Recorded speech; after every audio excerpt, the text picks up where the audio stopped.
Good morning, everyone. I'm John Myrie, and welcome to the Wisconsin Northland Outdoors. On this week's show, we have tips and reports for you from Ken down at Hayward Bait and Bottle, and then we talk ice fishing with Hayward Area Fishing Guide Tom Leahy, and then lastly, we have a report on fishing on the Chequamegon Bay from Fishing Guide Jim Pierce. Lots to cover on this week's show, all coming up right after these messages.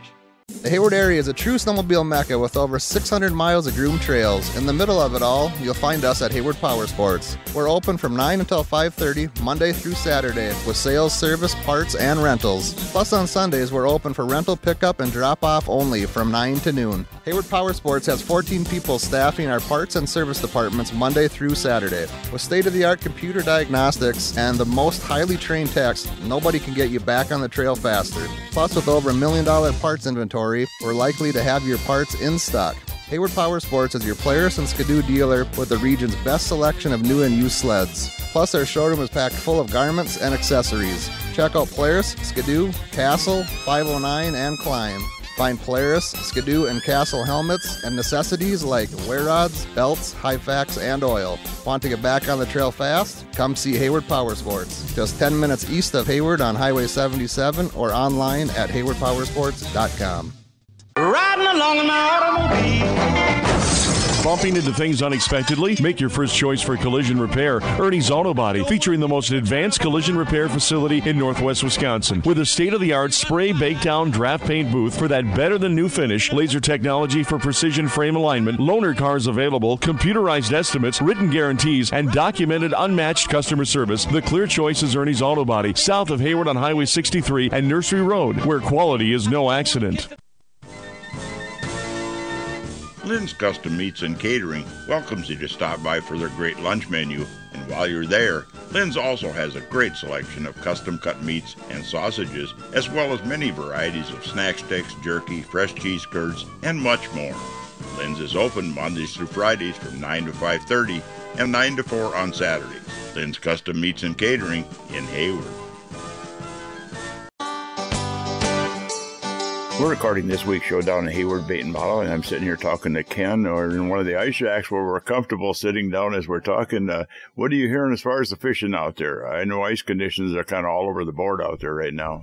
Most guys have been chasing a panfish, primarily crappies at the time, and it seems, I went out the other day, and they seem to be moved out to the deeper water basin next to the muck line due to the full moon phase. What are you hearing as far as the ice out there right now? It seems like the people are saying they're 15 and 16 inches ice, but about half of that is all frozen slush and white ice. According to my reports, discussing with a lot of anglers, so the ice is kind of like going through some rolling hills. You'll have some low spots that have collected the thawed snow and the ice rain when we had initially, and then on the lakes that were froze up good, and that caused the ice to sink into the water column that created slush pockets. Now, there are some areas out in the main water basin that wasn't totally froze before we got that cold water, and that seems to have a lot thicker, safe ice. And I don't hear anybody driving out there yet. Snowmobiles and maybe a few ATVs, but as far as vehicles, it's still too early on that right now as we're recording this. Yeah, so regardless if you're on a quad with tracks or regular quad or something with a snowmobile, don't ever stop and just, on your honey hole, make a few passes and create yourself a pad, and you'll be able to see the slush pockets, because if there's a group that drilled a few holes on your honey hole, and then after that snow, it depressed that ice and pushed it down to the water column a little bit further, and the water kind of seeped up on top of the ice. So if you park there, you'll end up probably being stuck.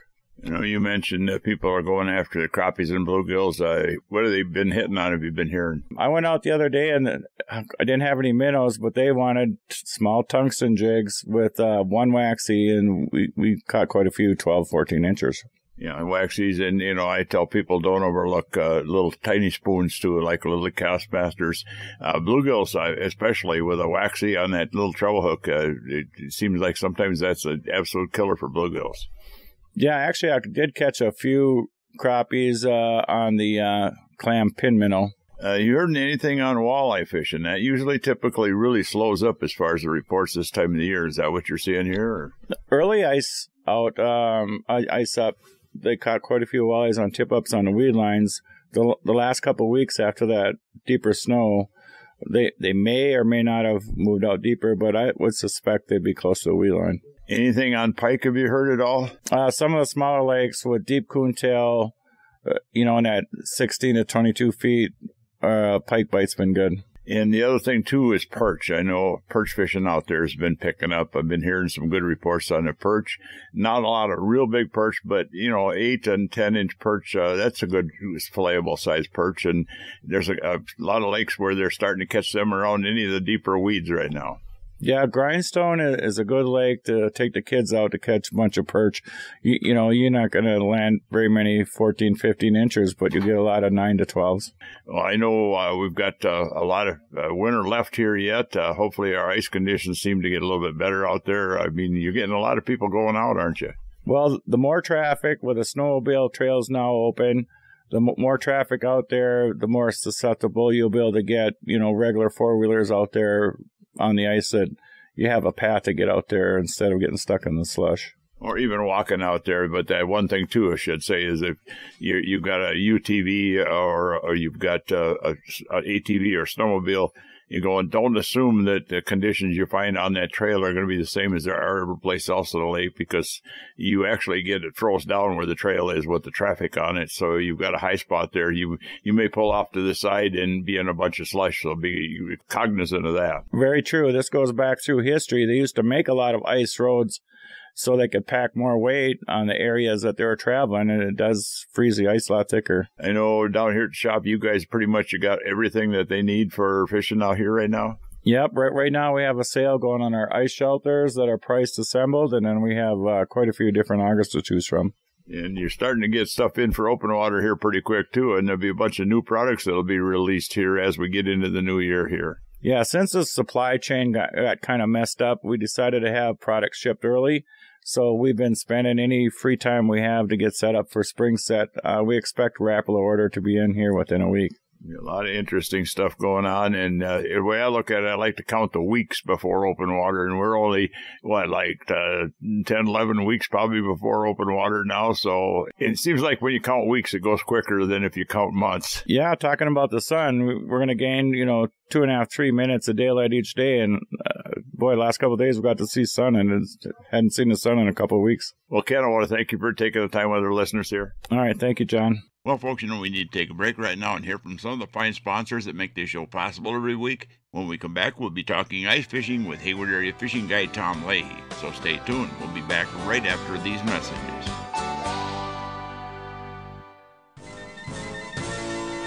Hunters and anglers, Hayward Bait and Bottle is your one-stop sport and bottle shop in Hayward. They have a huge selection of ice fishing gear, including portable shelters, power augers, electronics, beaver dam tip-ups, ice rods, and just about anything you'll need for ice fishing. They also have archery supplies, bows, crossbows, muzzle loaders, ammo, and much more to help you enjoy the outdoors. While you're there, check out the bottle shop for a full selection of beer, wine, and liquor, too. Hayward Bait and Bottle is your one-stop sport and bottle shop. The Hayward Lakes Visitors and Convention Bureau in Sawyer County, Wisconsin welcomes you to our Northwoods hometown. No matter the season, no matter the activity, you'll always be surrounded by our great outdoors. What more could you ask for in a vacation destination? Woods, waters, world-class events. Contact us for information on lodging, dining, attractions, events, trail conditions, and more. Order your free vacation guide and start planning your getaway today. Visit us at haywardlakes.com or call 1-800-724-2992. Rent some winter fun from Hayward Power Sports. We're Wisconsin's largest and most complete snowmobile rental service, offering a wide range of late model sleds from Polaris and Skidoo. All of our machines are frequently serviced by our certified technicians, and your rental includes a helmet.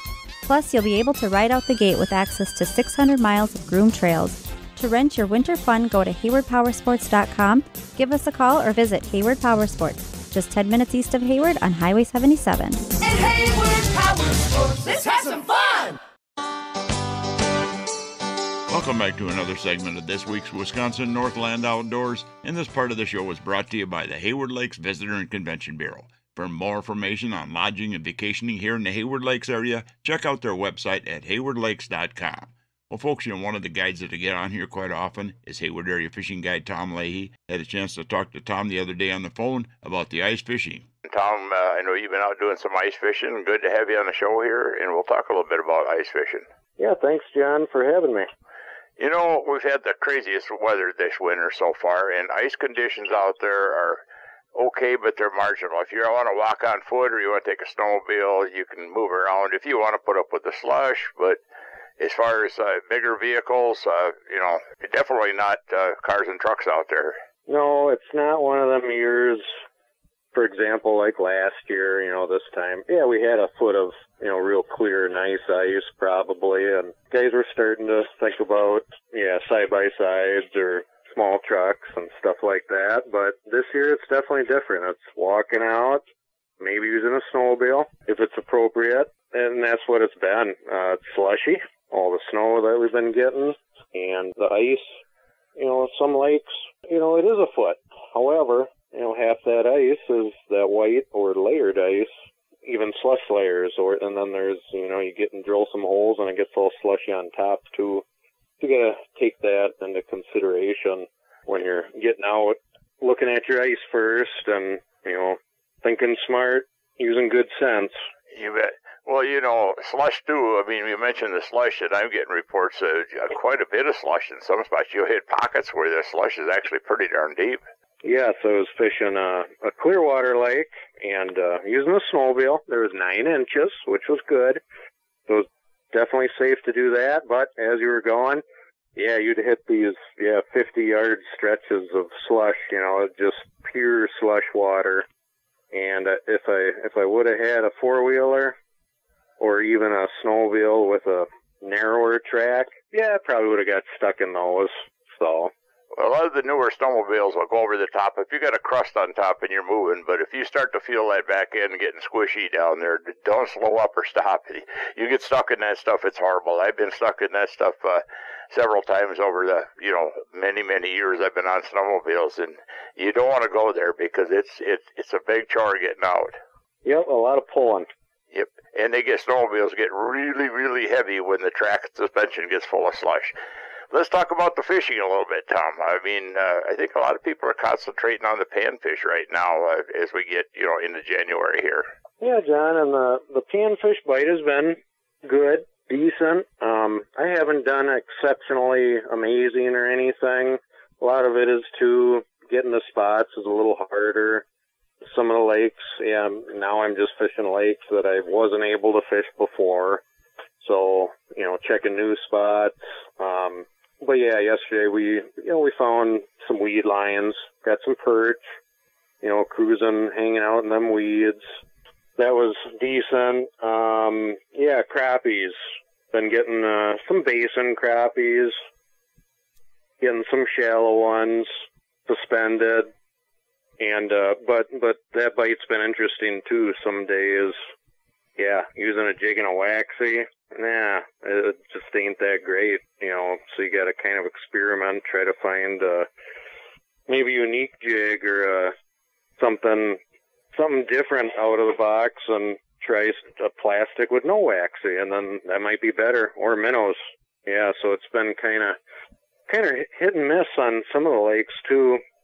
Inconsistency can be a part of ice fishing. I always try to, especially if you're guiding folks, try to stay consistent, take folks where where you're going to catch some fish or have opportunities. But it's been an interesting year. I've got some bluegills. Little bluegill action. That was on a shallow lake, stump field. Bluegills and crappies came in the evening. 7-8 feet of water, scattered weeds. That's something you can look for too. You don't have to go look for the deepest water. Just depends on the lake. A lot of guys like to focus even on the deep, clear lakes. Find that deep weed line, and there's going to be bluegills, perch, and maybe even towards evening, some crappies are going to move in there. So. Well, whether it's perch or bluegills or crappies, a lot of times you'll drill a hole and you drop your depth finder, whether you're using something like a Vexilar or you're using, a Humminbird Helix with a liquid crystal screen. No matter what you're using, you put your depth finder in and you won't see anything. And, a lot of guys will quickly jump, well, there's no fish here, we're going to move. But that's a mistake too, because a lot of times it seems just a matter of dropping your jig or whatever you're using down to the bottom and hit the bottom a couple, 2 or 3 times and come up. And a lot of times you'll see fish come up off that bottom, because when they're tight to the bottom, it's real hard to see them with depth finders. And yeah, those are just some of the things you got to keep in mind too. You know, whether you're using a flasher, Vexilar, Markham, fish camera, or even the nice live scope units, Humminbird or Garmin. It's just a matter of being patient. That is part of it, but it's okay to move around too. Sometimes it takes that, and it's kind of boring sitting in the same spot all day on a bucket staring at a hole. So, oh yeah, if you could afford that new sonar like the Garmin Live Scope or the Humminbird Live or any of them new live sonars, those are really beneficial ice fishing, because you can actually look out up to 100 feet around a hole, and you can see where these fish maybe moved to or where they're at. But because you have to drill a whole lot of holes, you can drill less holes doing it. But if you don't have that kind of technology, then it's a matter of you're going to be drilling some holes if you're not finding fish, because the fish are somewheres out there on that basin or weed line, and you got to find them. A combination of looking at your maps real close and trying to pick the edges and the points and the inside turns and stuff in a weed line and get close to them, and then kind of refine it by drilling holes until you get on top of the fish, because if you're not on them, you're not going to catch them. Exactly, yeah. If you're using, let's say the Garmin Live Scope or Panoptix or whatever, yeah, it's interesting. You'll be fishing a spot, and put it on down. You're catching fish, catch a couple, and then you see them swim off or they just disappear. Put it to forward, look around. Yeah, they're 30 feet the other way, just like that. Go move on them, catch a couple, and then they do it again. They're just swimming around in circles.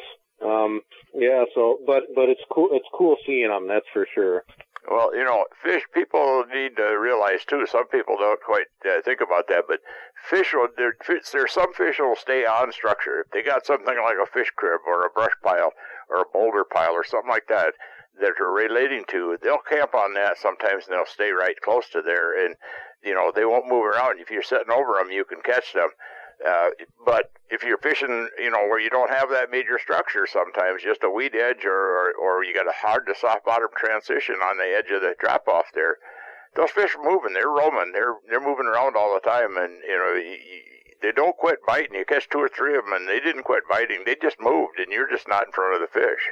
That's exactly right, and something to consider. Definitely when you're fishing. I know yesterday, I was fish a couple spots, and in the evening set up on a bar adjacent to deep water, and had to wait a little bit, but those fish were going to come up and cruise that bar, and they did, and the perch were there, of course, and then as it got towards the evening, that's definitely the action picked up. So. Well, you guys do anything on the Northern Pike at all recently here? Yeah, early ice. It's no longer early ice anymore, of course, but that early ice time period, it was really nice. We had, 6, 7, 8 inches of just solid black ice, and I fished some stump fields, some weed bays, and got some nice pike, some good eaters, largemouth bass, couple walleyes, that sort of thing, and kind of using typical sucker minnows, shiners, if it's a clear lake, and you can do this right now, and the ice ain't super thick or nothing. But if you're able to, get out to a little bay and find some weed bars, weed edges, whatever it ends up being, you're gonna probably catch some pike. You can, put that right below the ice. Sometimes guys are, they put it too low. Sometimes it's better just to put it up higher. And then as the season goes on, keep in mind the dead bait presentation. Guys forget about that. That's if you have dead bait, smelt or dead Cisco's, whatever, that's a great tool to have in your box. Well, you know, when you're setting tip-ups for pike, too, I've seen a lot of times where you setting it, you know, you could be 20 feet of water and setting that tip-up 3, 4, 5 feet below the ice, and that's where your strike air is going to come from, because pike, predators, pike, you know, they always look up. I mean, they're not looking down at the bottom too much. They're looking up most of the time. Yep, and they're just cruising. Yeah, so, I mean, varying depths. You know, and it is interesting. On some lakes, I do find that, yeah, you keep that, you have a high one up, you have a low one. Yeah, they prefer the low ones, but it's all seasonal too, and it depends on what you're fishing as well. So I know you usually make a trophy northern pike trip every year up north, and you get in some big pike. You heading up there this year? Yep, we should be. Yep. Yeah, and, you know, when we do that, kind of focusing on, the pre-spawn pike, focusing shallow water, maybe a creek coming in, and yeah, you might be fishing, have a whole bunch of ice and have 2 feet of water under it, and that's it. And that's where those pike are cruising, and that's where the dead bait, oh gosh, they love it. Well, I know you're fishing up there on Lake of the Woods a lot when you're doing that, but that same pattern actually will hold true here late in the late ice. Yes. Oh yeah, and if the seasons didn't close for pike, Lake Superior stays open, but, you know, the first weekend in March or whatever, that's the last weekend you can tip-up fish. So you got all that February up to that weekend, then you can't. That's when I like to use the dead bait and stuff. And after that, it'd be awesome if you could do it, but you legally can't. Well, you can. I was referring to you can go up to Lake Superior, too, and Shawagwind Bay. There's some real nice pike in there. Yep. Well, you know, we may be in the middle of January, basically, but, you know, it ain't that many weeks. I like to call it weeks instead of months, because the weeks make it sound like it's quicker before we get to that open water again. Exactly. Well, it'll be spring before you know it. So. You bet. Well, you know, the ice fishing, though, should be pretty good, and hopefully our ice conditions improve out there. I noticed I was down in Rice Lake the other day, too, and there was a bunch of people out on Rice Lake itself ice fishing, but they were all traveling by foot, and a few snowmobiles. There wasn't vehicles parked out there like there usually is this time of year. No, they may have to wait till later, and that's the crummy part with all the snow, so all these launches are getting packed down by snowmobile traffic, and then that stuff, even if you get a bunch of ice out there, you know, you have snow drifts, and then those launches are they'll get all gooey and soft, unless somebody is kind enough and wants to go plow a road out there. But, you know, in this area, Sawyer, Bayfield County, Washburn, you know, we don't have the ice road thing going on as much as like Lake of the Woods or Rainy Lake or those northern Minnesota lakes, so got to keep that in mind too. Well, Tom, great to have you on the show here again. You want to give out some information, somebody looking to book a trip guide to ice fishing or open water here? Yeah. My information is TomLeahyGuideservice.com. That's my website, or 715-558-6755. Well, Tom, thanks again for taking the time here, and hope we can get together and get out there and do a little fishing this winter yet. Oh, sounds good, John. Thank you. Thank you. Well, folks, you know, we need to take yet another break and hear from even more of the fine sponsors that bring this show to you every week. When we come back, we'll have a report on the ice fishing up on the Shawamagan Bay for you. So stay tuned. We'll be back right after these messages. Hey folks, come on over to Hayward Ace Hardware and check out the area's largest selection of firearms, ammo, and accessories. We carry top brands like Browning and Sig Sauer, and we have a great selection of the newest and hard-to-find models. We've got a large selection of ammo with more coming in daily. If you need a scope, we carry great brands like Leupold, Hawk, and EOTech, and we'll even mount it and bore-sight it for you too. We even sell suppressors and silencers. And don't forget to check out our Guns of the Week. Huge discounts on a variety of pistols, rifles, and shotguns that change every week. So stop on in to Hayward Ace Hardware, your firearms superstore. Hayward Ace Hardware, Highway 63 North in Hayward, or give us a call at 715-634-8700. This year, Dr. Ostrander and his staff at Hayward Animal Hospital will be celebrating 30 years. They thank you for your patronage. Hayward Animal Hospital continues to accept new clients and offers urgent care appointments daily. For same-day urgent care or emergency surgery, make sure you call early in the day as appointments fill rapidly. They open at 8 a.m. Hayward Animal Hospital is located 1 mile east of Hayward on Highway B. Call 715-634-8971. If you'd like to have your time fishing be more enjoyable and productive, hiring a fishing guide can be a good investment. Whether it's learning more about fish patterns throughout the year, learning how to use your depth finder to find the best spots and fish, learn how to use that GPS to get the most out of it, or learn better boat control. A day on the water with a guide can really help you to be a better angler, as well as make a day on the lake very enjoyable. To book a guide trip this year or get more information, you can find us on the internet at www.wiscnorthlandoutdoors.com, and then just click on Area Guides.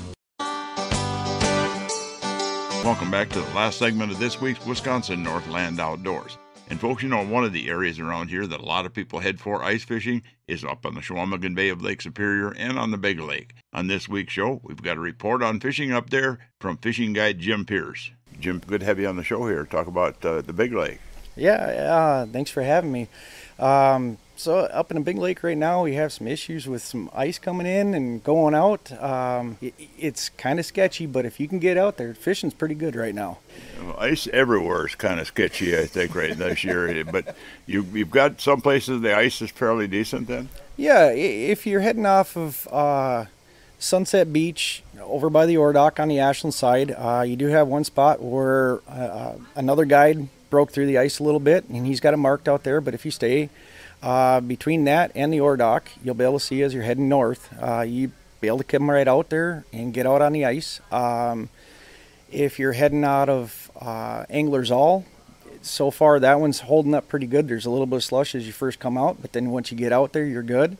Washburn side, you can head off of by the Coal Dock there is working pretty good. Thompson's West End Park, you can get out there. It's a little sketchy, but you got some pockets of slush out there, but it's kind of starting to bone up a little bit now, so it's getting there. What are they catching up there right now? Right now, some pretty good browns are being caught between 30 and 60 feet of water if you can find a good drop off. There's a couple of cohos that are coming through. There's always splake out in the bay. If you can get anywhere from 25 to 50 feet of water, you can catch splake. Sometimes a little shallower even.